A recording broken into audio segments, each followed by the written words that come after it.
दोस्तों, कुरान एक हवाई की किताब है। कुरान कोई भी बात दलील के साथ नहीं करता।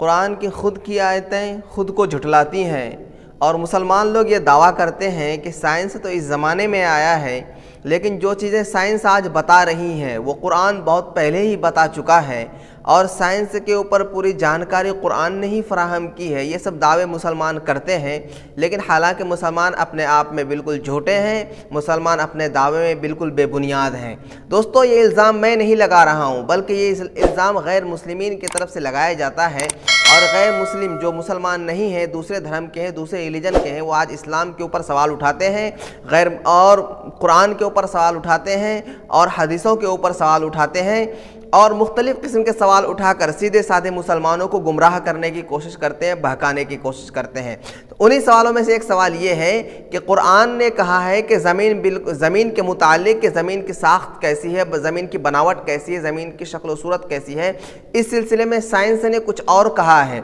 जबकि कुरान ये कह रहा है कि ज़मीन बिल्कुल चपटी है, बिल्कुल हमवार है, ज़मीन बिल्कुल बिस्तर की तरह है, कालीन की तरह है, फैली हुई है। कुरान ने इन सब अल्फाज का इस्तेमाल किया है ज़मीन के लिए, लेकिन साइंस तो कुछ और कहती है। तो इस एतबार से कहाँ फिर साइंस और कुरान दो अलग अलग चीज़ें हो गई, तो मालूम हुआ कि कुरान अपने आप में झूठा है। तो ये सब सवालात और इल्ज़ामात गैर मुस्लिमों की तरफ से उठाए जाते हैं। तो आइए हम आज की इस वीडियो में जानने की कोशिश करते हैं कि आखिर ज़मीन के मुतालिक जो कुरान ने जितनी बातें कही हैं, इसमें कहाँ तक सच्चाई है और कहाँ तक अफसाना है और कौन कौन से लोग अपनी बातों में झूठे हैं। इन तमाम बातों को आज जानने की कोशिश करते हैं। तो दोस्तों, ये एतराज़ करने वाले जो दलील बनाते हैं, कुरान की आयतों की जो दलील बनाते हैं, सूरह नूह आयत नंबर 19 और 20 है, जिसके अंदर अल्लाह तबारक व तआला ने इरशाद फरमाया कि ये अल्लाह ही है जिसने तुम्हारे लिए ज़मीन को बिल्कुल हमवार बनाया ताकि तुम इसके अंदर खुले रास्तों में चल सको। और जगह अल्लाह तबारक व तआला ने कुरान के अंदर इरशाद फरमाया कि हमने ज़मीन को बिछौना बनाया है, हमने ज़मीन को बिल्कुल बिस्तर की तरह बिछा दिया है, ज़मीन को बिछौना बना दिया है। तो ये सब आयतें हैं जिसके ज़रिए से आज गैर मुस्लिम इस्लाम के ऊपर सवाल उठाते हैं और इस्लाम के ऊपर इल्ज़ाम लगाते हैं। तो आइए हम सबसे पहले इन दोनों आयतों के बारे में जानते हैं, जहाँ पर अल्लाह तबारक व तआला ने फरमाया कि हमने ज़मीन को बिछौना बनाया और ज़मीन को हमने फैला दी, ज़मीन को हमने बिछा दी। इन दोनों आयतों के बारे में हम जानते हैं। तो दोस्तों, यहाँ पर अल्लाह तबारक व तआला ने जो कहा है, इससे ये बात साबित नहीं होती ज़मीन की शक्ल अल्लाह तबारक व तआला ने नहीं बताई है। सबसे पहले मैं ये बता दूँ, जहाँ जहाँ पर भी ऐसे अल्फाज कुरान के अंदर आए हैं बिछाने के और बिस्तर की तरफ बनाने के, फैलाने के, जहाँ जहाँ भी ऐसे अल्फाज कुरान के अंदर आए हैं, उसका मतलब ज़मीन का ऊपर का हिस्सा होता है। ज़मीन का जो ऊपरी हिस्सा है, जो हम और आप जो देख रहे हैं, जिसको हम और आप समझते हैं, जिस पर चलते हैं, ये हिस्सा मुराद होता है ज़मीन का। लेकिन अगर हम ज़मीन की असल शक्ल के बारे में बात करें कि कुरान ने कहाँ पर कहा है ज़मीन की असल शक्ल कैसी है, तो आइए हम उसके बारे में देखते हैं। अल्लाह तबारक व तआला ने सूरह लुक़मान की आयत नंबर 29 में अल्लाह तबारक व तआला ने ये इरशाद फरमाया कि क्या तुम देखते नहीं कि अल्लाह तबारक व तआला रात को दिन में और दिन को रात में बदलता है और सूरज और चांद को अपने हुक्म के मुताबिक मुसख्खर कर रखा है और ये सब के सब आसमान में तैर रहे हैं, और इन सब के लिए एक वक्त मुकर्रर है। बेशक अल्लाह तबारक व तआला उन तमाम चीज़ों को खूब अच्छी तरीके से जानते हैं जो तुम कर रहे हो। आइए एक और आयत पर हम गौर करते हैं कि वही है जो दिन के बाद रात को लाता है और रात के बाद दिन को लाता है। उसी ने सूरज और चांद को मुसख्खर कर रखा है और वह हर एक चीज़ को चला रहा है और हर एक चीज़ के लिए एक वक्त मुकर्रर है। जान लो कि वो बहुत ज़बरदस्त है और बहुत ज़्यादा माफ़ करने वाला है।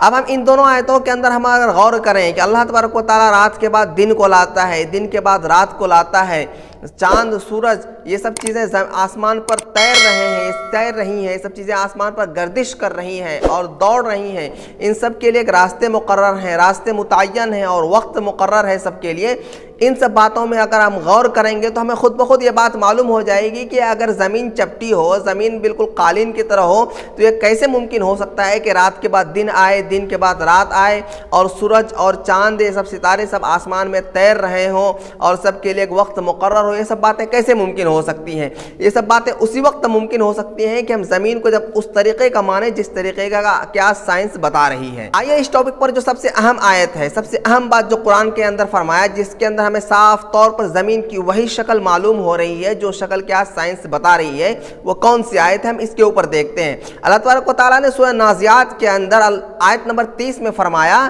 کہ وَالْأَرْضَ بَعْدَ ذَلِكَ دَحَاهَا، یہاں پر جو اللہ نے دحاہا کا لفظ استعمال کیا ہے، کیا آپ جانتے ہیں کہ اس دحاہا کا صحیح معنی کیا ہے؟ دحاہا کا جب ہم معنی میں دیکھیں گے، غور یہ عربی لفظ ہے، اس کے معنی آتے ہیں شتر مرغ کا انڈا، یعنی شتر مرغ کے انڈے کی طرح اس شکل کو اللہ تبارک و تعالیٰ نے زمین کی ایک جو شکل یہاں پر بیان کی کہ زمین جو ہے شتر مرغ کے انڈے کی طرح ہے۔ اب یہاں پر کوئی شخص یہ اعتراض کر سکتا ہے کہ بھائی زمین تو ہو بہو شتر مرغ کے انڈے کی طرح نہیں ہے، جو قرآن جو یہاں پر کہہ رہا ہے ہو بہو تو یہ شکل نہیں ہے۔ تو میں یہاں پر یہ کہنا چاہوں گا کہ اگر کوئی آپ کو یہ کہے کہ آپ عید کے چاند لگتے ہو تو اس کا مطلب یہ نہیں کہ آپ چاند نہیں ہیں، اس کا مطلب یہ ہے کہ آپ عید کے چاند کی طرح خوبصورت ہیں۔ اسی طریقے سے اللہ نے یہاں پر قرآن کے اندر ارشاد فرمایا کہ وَالْأَرْضَ بَعْدَ ذَلِكَ دَحَاهَا، کہ زمین جو ہے شتر مرغ کے انڈے کی طرح ہے۔ تو آج سائنس نے بھی اس بات کو مان لیا ہے کہ زمین کی ہو بہو یہ آپ یہ اسکرین کے اوپر خود شتر مرغ کا انڈا دیکھ سکتے ہیں کس شکل کی ہوتی ہے، ٹھیک ہے؟ تو زمین بھی اس شکل کی ہے یا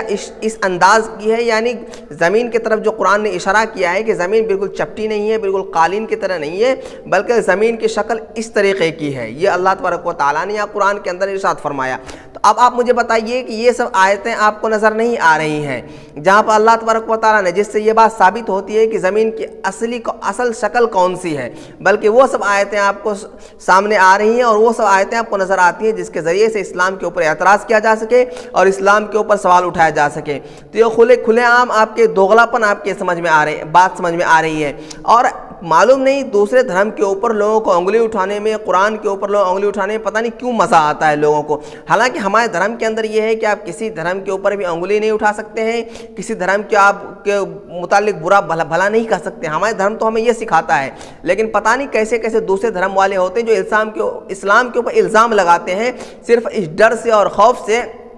کہ اسلام آج اتنی تیزی سے پھیل رہا ہے اور اس کے پرتی اور اس کے لیے لوگوں کے اندر نفرتیں پیدا کی جائیں، لوگوں کو بدظن کیا جائے تاکہ اسلام کے پھیلاؤ میں کچھ روک لگایا جا سکے۔ لیکن دوستو، جس کو بات سمجھ میں آ جاتی ہے، جو لوگ حق پرست ہوتے ہیں، حق تک پہنچ جانے والے ہوتے ہیں، وہ لوگ چاہے آپ اسے جتنا بھی روک لیں کبھی بھی اسے آپ حق سے نہیں روک سکتے ہیں۔ دوستو، یہ سب باتیں تھیں جو آج یوٹیوب کے اندر لوگ نئے طریقے سے ویڈیوز بنا کر اسلام سے لوگوں کو دور کرتے ہیں اور لوگوں کو مختلف طریقے کی باتیں بتا کر لوگوں کو اسلام سے دور کرنے کی پوری کوشش کرتے ہیں۔ مجھے امید ہے کہ آپ کو یہ میری بات سمجھ میں آئی ہوگی۔ اگر آپ کو یہ بات اچھی لگی اور نالجبل باتیں لگی ہیں تو اپنے دوستوں تک اور دوسرے تمام ہندوستان کے لوگوں تک ضرور میری باتوں کو پہنچائیں تاکہ اسلام کے اصل حقانیت لوگوں کے سامنے لائے جا سکے، ٹھیک ہے؟ اور چینل کو لائک اور سبسکرائب ضرور کر لیں تاکہ کوئی بھی نئی ویڈیو سب سے پہلے آپ تک پہنچے۔ تب تک کے لیے السلام علیکم ورحمۃ اللہ۔